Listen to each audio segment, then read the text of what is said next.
G'day to all my friends and family, and welcome to this episode of Jim's 5am Club.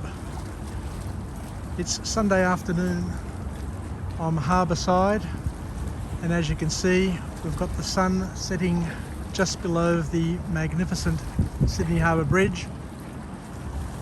And it's been a wild and woolly sort of day. Lots of wind, a bit of rain, but it's finishing off on a high note. What I want to do today is go through a book summary, and an apt book summary at that. When I see the sun setting over there in the west, I see the title of this book that I'm going to go through today is called Bullseye by Brian Tracy. And this book is all about clarity, focus and concentration, and how we can use these key elements to be clear about who you are and what you want in order to try and deliver on your goals and your results. So let's go on a walk and talk, and I'll head back. But as you can see, it is a beautiful, brilliant time of the day, and you can't get any better than this. Very few people know about this glorious vantage point, but if you want to see a magnificent sunset, head over here to North Sydney, and on a day like today, and I guess every single day, you'll get this, if not better. So what can we learn?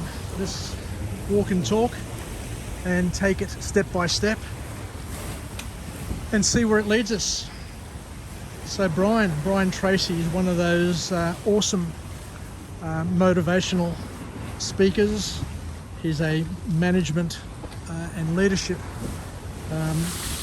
champion, and lots and lots of successful senior managers love his material, and I absolutely adore his material. So I don't make it a secret that Brian Tracy is one of the top authors that I absolutely love following. So Brian, in his book, talks about the importance of focusing your efforts, focusing your life on what is most important, based on the degrees of serious potential, first, second and third level consequences. The things that we need to focus on in our lives are the things that are going to have the greatest or lead to the greatest positive consequence, or minimize the negative consequences. So Brian reminds us here that what is important, what is most important in our lives, is how serious the consequences are, and to consider the first, second and third level consequences, and to understand that not everyone has the foresight, not everybody has the ability to see or perceive consequences, and it comes with age. Most people below the age of 30 have not yet the capabilities. Neurologists, scientists, people who have medical backgrounds, who study this, will tell us that until a person, or until most people, get to the age of 30, then they're not in a position to have all the faculties available to them to be able to make good, sound decisions based on their ability to visualize, understand, weigh up the first, second and third level consequences of their choices and their actions. So the call to action that Brian Tracy invites us to consider is to spend most of our time on things that have big potential consequences And those consequences, we must understand, need to be real rather than imagined or irrational. Knowing that a lot of the fears that people harbour, a lot of the fears that people have are based on irrational thinking, erroneous thinking. So it's important to try and be realistic in terms of what you're considering, and to be able to be clear and unambiguous in your thought processes and in your goals and actions. I had the great benefit of working for a organisation known as Advantra, which was a joint venture between Telstra, IBM and Lend-Lease, where both Telstra and IBM provided the resources of their network outsourcing teams, and we built a magnificent outsourcing organisation back in and around the year 2000. And Craig Cameron, to his credit, I loved him. So at the board meetings, when I'd be presenting the business cases for certain proposals that we're going to put out there to the market, he would ask the question. He wanted to make sure that the scope of work, the costing, was clear and unambiguous. And if we had any questions, to make sure that we had them clearly articulated in our assumptions, so that we minimised our risk, but also made the contract workable and gave us an opportunity to build a relationship with the client.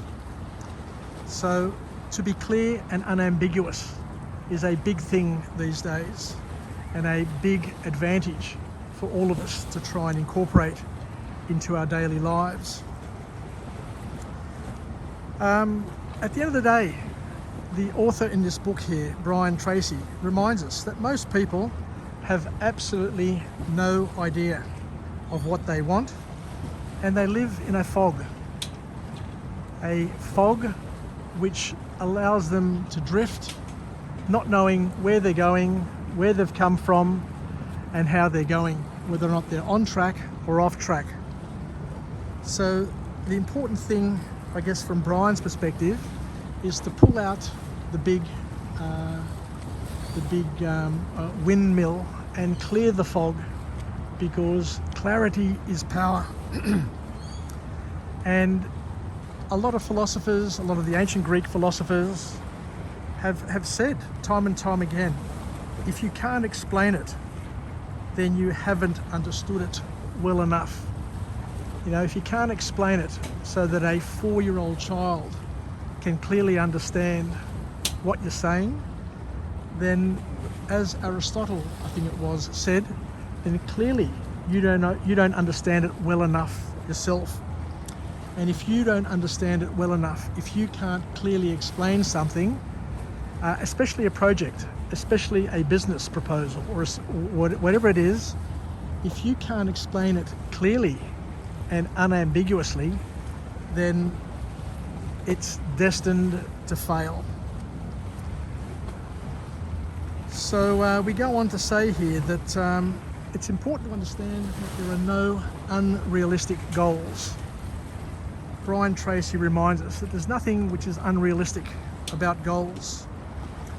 The only thing that's unrealistic are the deadlines that we set ourselves, or that we allow others to set for us.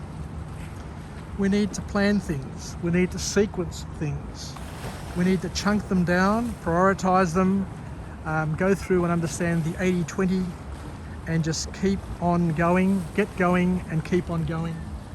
As I used to say to my daughters when they were young athletes in sprint races, the goal is to get in front and stay in front. So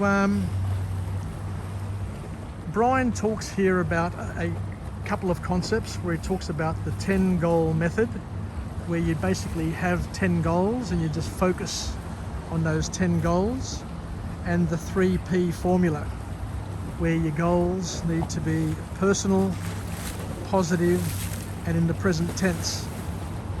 because he says that by regurgitating, by talking about them, by visualizing, by internalizing them on a daily basis, what you're doing is that you're handballing them to your subconscious, so that your subconscious can work 24/7 on delivering those outcomes, whilst you're not even thinking about them or working towards them. So some of the questions that we may want to ask ourselves is, what can I do in the present moment that will have the greatest positive impact? And to consider and to think that our driving agenda should be to increase service, increase our value, because through being of greater service, by adding greater value, we will achieve greater rewards. And those rewards could be financial, but most importantly, those rewards should be fulfillment in life and doing the right thing. Aristotle, the ancient philosopher who came after Socrates, who came after Plato, said that 95% of what we do repeatedly is habitual, and we need to ensure that our habits are good, productive and empowering habits. And the way we focus and the way we get things done is to just say no to things that are not the best use of our time at this point in time. So we need to ask ourselves the habitual question: what is the most productive thing I can do at this moment of my life, at this moment of the day? And just do that thing and say no to all the other things. We talk about the concept of constant and never-ending improvement called Can I, where we just need every single day to improve, to do something, to take a small step, a small positive step towards where we want to head, in order to develop the skills and to get the compounding effect of advantage that we're able to achieve through adding positive to positive to positive to get a cubed outcome and a cubed result. So as the author says here, as Brian Tracy says, the key is to give without expectation, to glorify God without expectation, to give to your neighbour, to love your family, to love your enemy, to love everybody without expectation of something in return, and to not love God and to do these things with an expectation of receiving a reward, but to do it out of love and do it because it's the right thing to do.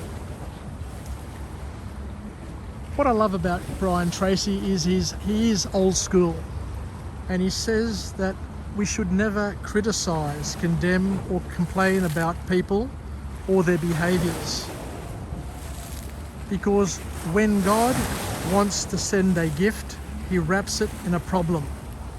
So what we are called to do, the call to action, is to embrace and to welcome problems and to see our role in life as being a problem solver, not a problem creator. So we need to learn from our mistakes. We need to, embrace mistakes as well. Embrace action and know that we're going to fail, and we're going to fail lots of times, but to continually learn from those mistakes and to be solution oriented. So there we go, a wonderful book summary from Brian Tracy, where we've talked about his book called Bullseye, and we've seen the magnificent bullseye underneath the Sydney Harbour Bridge, the sunset, the glorious Sydney summer sunset. What a glorious place to be. I'm just so thankful that my daughter asked me to drive her to Neutral Bay to drop her off at a function with her friends, and I was able to make this moment mine. So I look forward to coming to you again from a different place, from a different location, with a different message of empowerment, where we take OPE, other people's experience, in the form of books and book summaries and messages and learnings, where we can weave them and incorporate them into our lives so that we can become better versions of ourselves and we can become teachers and examples for others to follow. And there will be times where we will also be warnings for what others shouldn't do, because we're going to make mistakes as well. Doesn't matter how good you think you are, doesn't matter how entitled you think you are and how smart you think you are, we will stuff up. I was reading the story of Elon Musk, who happens to be the richest man in the world, but he also has 3 divorces, and most interestingly, he divorced the same woman twice. So it just goes to show, you know, a lot of people hold him out to be smart, to be successful, but even he has his problems, and dare I say, greater problems than what we will ever have in our lives. Because having to deal with 3 divorces and a number of unhappy partners, and twice with the same woman, speaks volumes of who he is and how he's travelling through life. Anyway, thank you very much for joining me, for hearing me out. I really do enjoy delivering Jim's 5 a.m. Club. It's one of the things that I will continue to do. As long as there are books, as long as there are book summaries, as long as there are things to learn and to pass on, I will continue to live, learn and pass those on for current and future generations. Because with the technology that we have today, YouTube, Facebook, Instagram, the digitized message can be globalized and it can be packaged and sent on, because at the end of the day, the problems that we face, the challenges that we face today are no different to the challenges that our parents, our grandparents and previous forefathers faced, and our children, grandchildren and future families will have as well. So thank you very much, and we'll chat again. Yassas, happy Sunday evening. It's the week before Christmas, and I wish all my friends and family a very happy and Merry Christmas and a Happy New Year, and that 2022 be kinder, better for all of us, because 2020, 2021 has been quite challenging. Not only to each of us, but globally. You just see what's happening around the globe, and it is a real concern. Anyway, take care, and we'll chat again. And this is my 4th, believe it, 4th vlog for today. I've done 4 in succession over the past 2 hours.